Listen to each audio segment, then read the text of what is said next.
এখানে প্রতিদিনই পিঠা উৎসব বসে। কিভাবে ভাপা পিঠা বানাচ্ছে।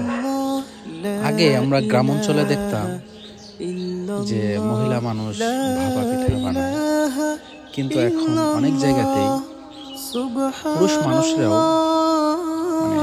ভাপা পিঠা বানানোর ব্যাপারে এক্সপার্ট। কিন্তু গুড় একটু কম দেয়, যেহেতু এখানে লাভ করা উদ্দেশ্য এবং জিনিসপত্রের যে দাম তাতে করে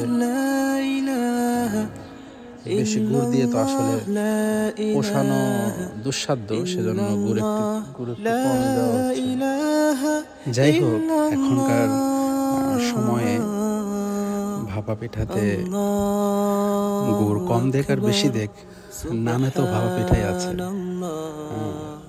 তো এটা চুলার উপরে দেওয়ার পরে এটা সবাই জানে। এরপরে কিছুক্ষণ রাখার পরে আমরা ছোটকালে অবশ্য আমরা হাড়ির পাতিলে এভাবে পিঠা বানানো দেখছি, এখন টিনের পাতিলেও বানায়। একইভাবে এরা এই চিতই পিঠাও বানায়। কি আগুন দেখতে পাচ্ছেন, এর চেয়ে বেশি প্রখর হবে জাহান্নামের। আল্লাহ তাআলা আপনাকে আমাকে জাহান্নামের আগুন থেকে হেফাজত করে। পিঠাগুলো ভালোই আছে, বিভিন্ন রকম ভর্তার পসরা সাজিয়ে এরা বসে এবং যে যেই ভর্তা খেতে পছন্দ করে তাকে সেই ভর্তা দিয়ে এরা পরিবেশন করে। ভালোই লাগে মাঝে মাঝে এদের এখানে যেতে।